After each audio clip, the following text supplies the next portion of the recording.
Hey, we're talking renovations and value adding, because smart investors don't just wait for the market to rise, they create their own capital growth. I'm Tim Graham and the Property Playbook starts now. Today, I'm joined by Peter Karaoglanis, founder of Presenting Homes Australia, a business dedicated to transforming properties to maximise value and sale price. Whether you're preparing to sell or looking to improve your investment, Peter's team specialises in upgrades that deliver real returns, not just pretty finishes. Peter, welcome to the program. Great to be here, Tim. That's the way. Why don't we start? Tell us a little bit about your business. So Presenting Homes Australia was conceived when I was sales and marketing manager for a building company. Okay. And one of the holes or the gaps in the market was a place where common people who actually may not necessarily understand property or investing. So I was just sitting at my desk one day and on an A4 bit of paper I wrote, how do we use trades and services to sell homes? Yeah. Well, you're taking on a project a lot of people don't have the expertise in as well, of course. Interestingly enough, some of our clients, we've had builders, we've had painters, we've had electricians, but as one builder said to me when we were doing his primary residence, I don't have time for this. Yeah, that's right. But he goes, my mindset is one way, and he just wanted to make absolute bank on selling this property, so he turned the whole thing over to us. Yeah, right. So obviously people would engage you when they're either thinking to sell or to add value to a property. I'm interested to know, where do you see the best bang for buck in a home? Okay, so you're going to laugh. If you want to add value to the home, pull the curtains off and clean your glass. Yeah, not hard. Yeah, visually it opens Cosmetic up. changes. Yeah. So there's three key areas in doing a property up for market. One is deep cleaning, external, internal, and it begins with soft washing the physical property, all the driveways, the gardens. Inside, it has to be cleaned to within an inch of its life. Here's the thing, if there's any ick in the property, customers, and in particular women, will discover it. Oh, of course. Two, restoration work. So things you put up with that you actually don't even notice, like cracks in the walls, broken door handles, just all those million little things really degrade the property. And the third component is presentation. So what that means is lighting design. So we actually do a full lighting plan, colour coding the property. Now, understanding when you're selling a property, or indeed if you're an investor, you have to think of it as if it's a showroom. Yeah. Right? How you live in a property all the time and when you're selling it aren't the same thing. So we fully colour code the property that's designed to attract the largest amount of the marketplace. Flooring, what sort of flooring do we put in? So if we're going to put in a certain type of carpet, what sort of underlay? We use a 10mm plush. Feels amazing. Yeah, right. We use a lot of timber and hybrid flooring. What we want to do is uplift the value of that property. And then down to even the lighting switches we use. We put them in different places, we change them. So those three components coming together fundamentally change everything that there is to do with a property. Okay. And in terms of kitchen and bathrooms, they'd be big ticket items? Oh, absolutely. So we try and stay out of rebuilding kitchens and bathrooms. We can do it. Once you're at that stage, you're looking to seriously invest money. Right. Now, if you're buying a property to stay in yourself, that's probably one of the first things you do. But if you're an investor or you're wanting to sell your primary residence, we look at upgrades, things like with kitchens, we can recolour kitchens, new door handles. So our team does what we call a presentation renovation. Tiles get colour-coded as well, lighting in those areas, and you're going to laugh, a really simple thing like really nice door handles and knobs. Yeah, right. It changes everything. Bathroom, so we got some guys on our team that specialise in the minutiae. So with old style baths, we've got someone that renovates the enamel, and it looks amazing. We've got teams that pull out old grout, put in new grout. You'd be amazed how old tiles can look absolutely amazing once everything's re-grouted. It brings character to the home as well. 100%. And it's interesting when you talk about character.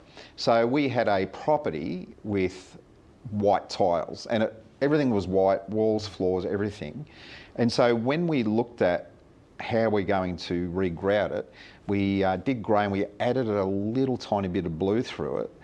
And it wasn't strong, but what it did was change the whole room. And then with painting and lighting, it just smashed it. Lighting's a big one. I've always had a thing, I call them, I look for houses like the ugly ducklings. Correct. The houses that don't need structural renovations, but slight improvements cosmetically, lights, blinds. And I'm curious to see your input on this, but I've always thought street appeal is a big one. What are your thoughts on that? Okay, so street appeal, we'll cover lighting first. So I call lighting the jewellery of a home. That's a good way to put it. It's absolutely it. So I'm going to brag on my wife here. Yes. She knows how to dress, but she's very much a less is more type of girl. So she'll wear a necklace and earrings that they're not gigantic, but they draw you in, they frame her physique and her dress and actually show off what she's doing. So one of the key things you have to understand when people walk into a property, the eye line is people start right and they move to the left, which is interesting. Stamps always on the right, logos and business cards are always to the right. Other than the English language, a lot of languages are written right to left. Oh, yes. And so instinctively and psychologically, that's how we work. So when you walk into a property, I will use pendants, to make you look deeper, and then when you walk in, I'll have them slightly to left of eye line, because what we want to do is draw people in. Wow, it's a real psychology to this, Peter. Huge. I do tons of research. So, between beautiful lighting like pendants and task lighting, we use gimbal lighting, the whole house changes, and the whole thing is we want it to feel inviting, relaxing, warm, but most of all, we want it to feel larger than it is. Yeah, right. Street appeal. When a lot of people in the industry talk about street appeal, they mean the house. Yeah. Not necessarily landscaping and... That's house appeal. Yeah.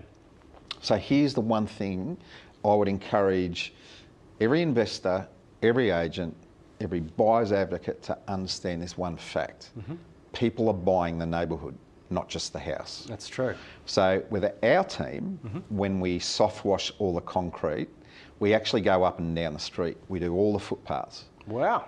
People, I have agents ring me, they go, oh, did you do X property? I go, how do you know? They go, on the photos, the footpaths look amazing. Yeah, right. So we do them both sides, we'll clean up the nature strips along the way, and occasionally, if the property's on either side a little bit messy, we offer a free presentation package on the front gardens so that it's consistent with what we're doing. Yeah, right. And so when people are driving into a suburb, they want to feel something. So if it feels heavy and yuck, that's going to be their opinion. Doesn't matter how good the house is. Yeah, very true. And so street appeal is all about that. And a little known psychological fact is this: a decision to buy a home is made within the first 7 to 10 seconds to see it. Wow. That's it. And so we have to, from the get-go, have them go, man, I want to see more of that. That old saying, you never get a second chance at a first impression. Absolutely. Something that you may well have noticed, when guys and girls walk into a property, it's a different proposition. Yeah.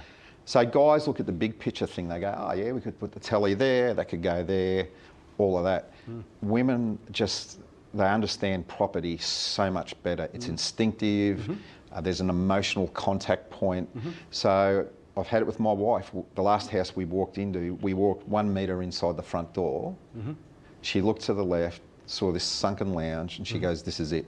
Wow. And she just knew. Yep. And I've seen it hundreds of times in selling properties. Yeah. And so, yeah, that's a really important part of what we plan for. Okay. Well, for our investors specifically, where do you think the best bang for buck is if we're looking to manufacture a bit of an equity gain, or if we're looking to take it to market? Is there any merit in leaving a little bit of magic for the next person, a little bit of renovation potential for the next person, or do you think do it up, get it on the market and get the best price possible? I got Greek background and we don't leave money. That's fair. So, or grass in the backyard. Yeah, absolutely.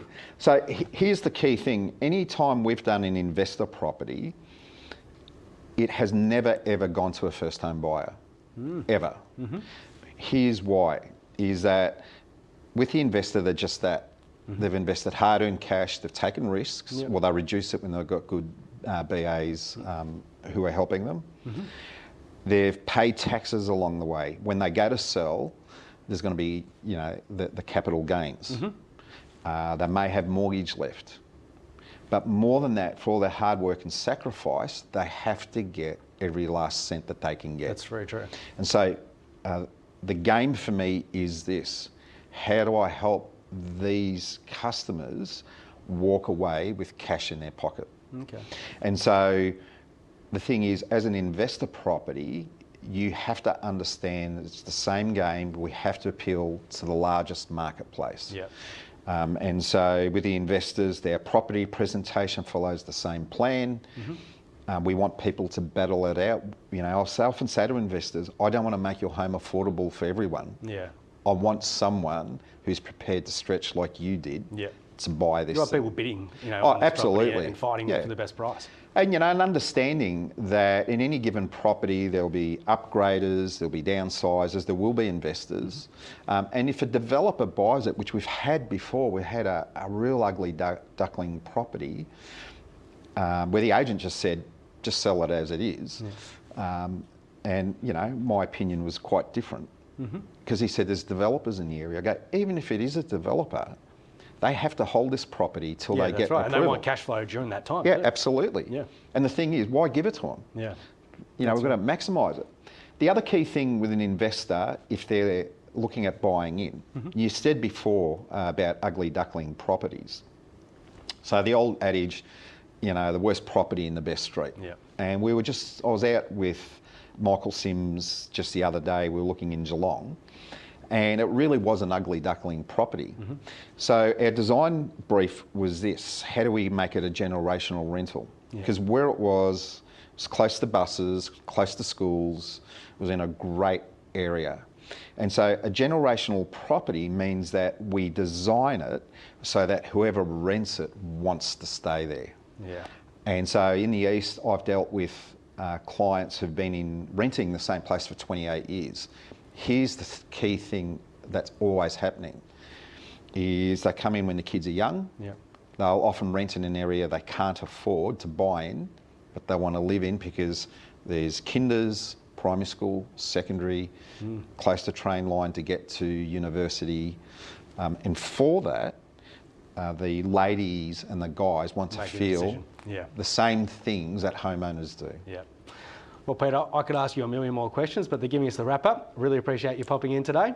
And for anybody looking to reach out, what's the best way to get in contact? So the best way to reach out is you can find me on presentinghomesaustralia.com.au, socials under the same name.